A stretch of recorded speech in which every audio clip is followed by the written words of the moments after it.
Borobudur Temple Compounds is one of the greatest Buddhist monuments in the world, and was built in the 8th and 9th centuries AD during the reign of the Sailendra dynasty.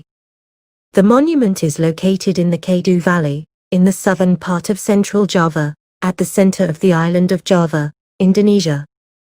The main temple is a stupa built in 3 tiers around a hill which was a natural center, a pyramidal base with 5 concentric square terraces, the trunk of a cone with 3 circular platforms and, at the top, a monumental stupa.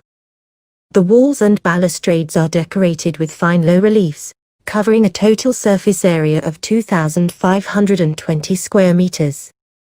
Around the circular platforms are 72 open-work stupas, each containing a statue of the Buddha. The vertical division of Borobudur Temple into base, body, and superstructure perfectly accords with the conception of the universe in Buddhist cosmology. It is believed that the universe is divided into 3 superimposing spheres, Karmadhatu, Rupadhatu, and Arupadhatu, representing respectively the sphere of desires where we are bound to our desires, the sphere of forms where we abandon our desires but are still bound to name and form, and the sphere of formlessness where there is no longer either name or form. At Borobudur Temple, the Karmadhatu is represented by the base, the Rupadhatu by the 5 square terraces, and the Arupadhatu by the 3 circular platforms as well as the big stupa. The whole structure shows a unique blending of the very central ideas of ancestor worship, related to the idea of a terraced mountain, combined with the Buddhist concept of attaining nirvana. The temple should also be seen as an outstanding dynastic monument of the Sailendra dynasty that ruled Java for around 5 centuries until the 10th century. The Borobudur Temple compounds consists of 3 monuments, namely the Borobudur Temple and 2 smaller temples situated to the east on a straight axis to Borobudur.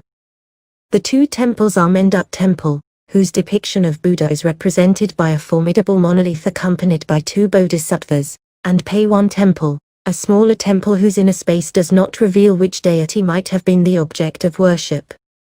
Those 3 monuments represent phases in the attainment of nirvana. Assalamualaikum warahmatullahi wabarakatuh. Hello student, how are you today? I hope you feeling happy. Meskipun kita masih ada musibah pandemi COVID-19, kita harus tetap selalu positif dan selalu menjaga kesehatan agar menjaga imun kita selalu sehat. As I inform you before the introduction of the video that today are going to discuss descriptive. The descriptive text as discussed today is about tourism destination and historical building. Let's go discuss about descriptive text. Harap kalian siap-siap untuk belajar hari ini dengan tujuan agar paham dalam materi descriptive text. Oke, kita pergi ke slide selanjutnya. What are on this topic? What we'll discuss in this topic? There are 3 kind of the concept that will be discussed in this topic. The first one is definition and purpose, and the second is the general structure or text structures, and the third is language features of descriptive text. Now let's study definition and purpose. Descriptive text definition and purpose is text which say what a person or a thing is purpose to describe and reveal a particular person or a thing. Ini saya tunjukkan gambar di situ, yaitu Candi Borobudur. Jadi pada descriptive text ini mempunyai tujuan yaitu untuk menggambarkan atau menjelaskan sesuatu seperti hewan, tumbuhan atau benda mati yang lainnya. Itu sudah saya tunjukkan ini tentang gambar itu, yaitu gambar Candi Borobudur. Jadi objeknya itu yang digambarkan yaitu tentang Candi Borobudur, di mana objek ini salah satunya yaitu candi, satu-satunya candi di dunia. Selanjutnya yaitu text structure. Bagian dari text structure yaitu yang pertama identification. What is identification? Identification is contained about the introduction of a person, place, animal, or object will be described. Identification biasanya itu ada di paragraf kedua atau dan seterusnya.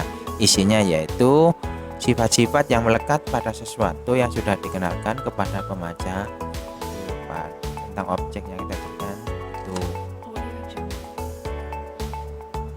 Jadi paragraf ini biasanya dijelaskan lebih spesifik daripada paragraf yang pertama. Selanjutnya yaitu description. What is description? Description is contain a description of something such as animal, things, place, or color by describing its features, form, color, or anything related to what the writer describe.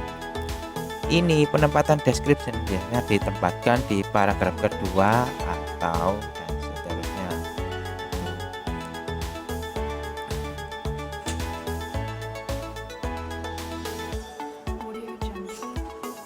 Pada setiap paragraf di bab description ini akan dijelaskan lebih rinci daripada di paragraf yang pertama. Dan selanjutnya yaitu language features. Apa itu language features? Language feature itu adalah bahasa yang digunakan dalam menulis atau membuat teks deskriptif. Bagian bagiannya yaitu first one, specific participant. In specific participant has a content object not common and unique. Jadi pada specific participant ini adalah yang digunakan objek-objek yang tertentu tapi yang bersifat unik.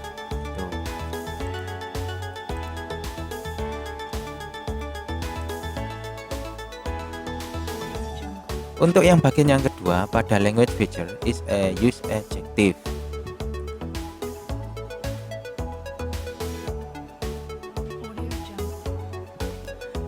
The use of adjective is to clarify and describe noun.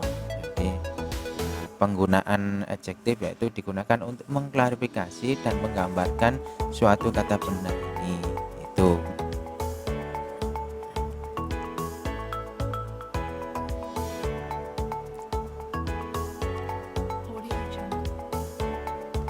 Biasanya memang pada paragraf deskriptif itu banyak menggunakan kata sifat. And the third is the use of simple present tense. We use the simple present in writing descriptive text. It used for why we use simple present karena you tells the fact and the object described. Biasanya untuk descriptive text itu banyak menggunakan simple present tense karena sesuai dengan fungsi dari simple present yaitu untuk menunjukkan fakta. And the last is action verb. We use action verb in descriptive text. What is action verb? Action verb is verb that show an activity. Jadi action verb itu adalah kata kerja yang bisa memperlihatkan kegiatan atau pelaksanaan yang bersifat konkret, nampak, dan tidak abstrak.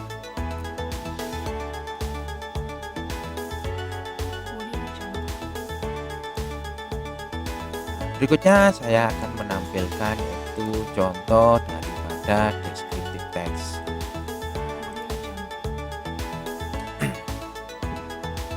Ini adalah contoh descriptive text dengan berjudul Borobudur Temple.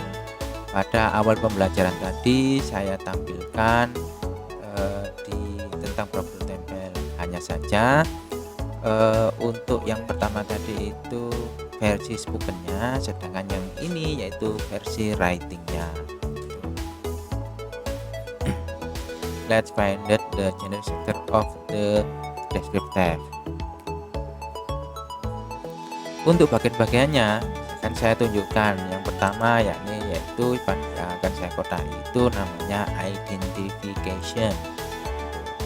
Jadi kenapa itu dinamakan identification? Karena pada paragraf ini tertulis mengenalkan secara umum tentang objek yang akan dijelaskan, yaitu Borobudur Temple. Di sini penulis menjelaskan hanya secara umum, tidak detail.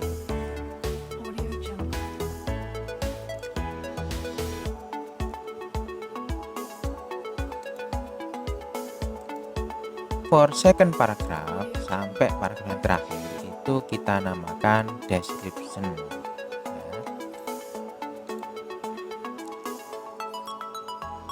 Nah, di sini paragraf 2, paragraf 3 dan paragraf 4 penulis menjelaskan secara detail tentang informasi yang tentang Borobudur Temple. Untuk paragraf pertama itu menjelaskan tentang pengenalan daripada tempat atau pengenalan secara umum. Sedangkan yang paragraf kedua penulis menjelaskan tentang deskripsi daripada stupa. Di paragraf 2 ini penulis menjelaskan semua tentang stupa itu. Seperti yang saya tunjukkan itu.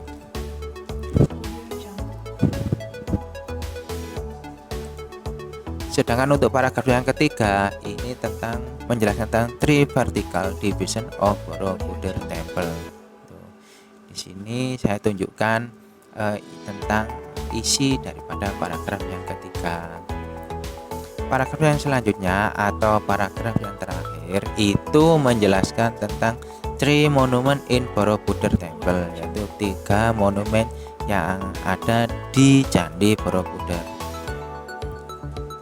Di sini sudah tertulis kata-kata yang menjelaskan tentang 3 monumen pada Candi Borobudur.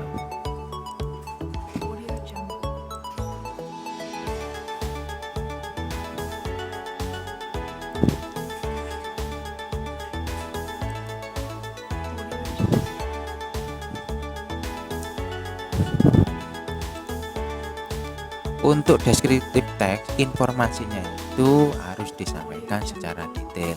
Tidak mungkin dicampur antara paragraf 1 dan paragraf yang lainnya. Untuk membahas selanjutnya yaitu language features.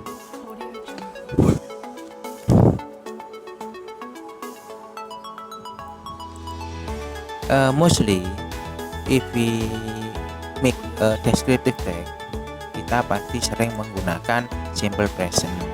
Simple present.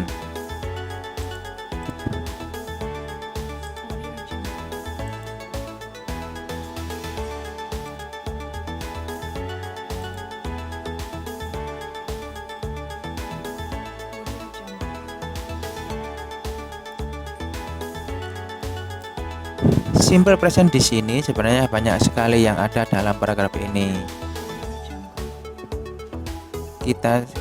Kita banyak sekali menemukan kalimat yang bukan simple present ini. Jadi kalian bisa menganalisa dan bisa dijadikan bahan diskusi nanti ketika kalian sudah terbentuk kelompok. Selain itu juga ada kata sifat yang sudah tertulis di sini. Saya kasih contoh kecil seperti kata greatest. Asalnya kata dasar great dengan ditambah est. Ini menjelaskan tentang bab degrees comparison. Untuk selanjutnya kata sifat yang digunakan di sini yaitu seperti kata unique, ada smaller di sini dan lain sebagainya. Language feature selanjutnya itu action verb. Di sini kita pasti banyak menggunakan action verb atau berarti kata kerja yang banyak menimbulkan kegiatan seperti kata build, located, dan lain sebagainya.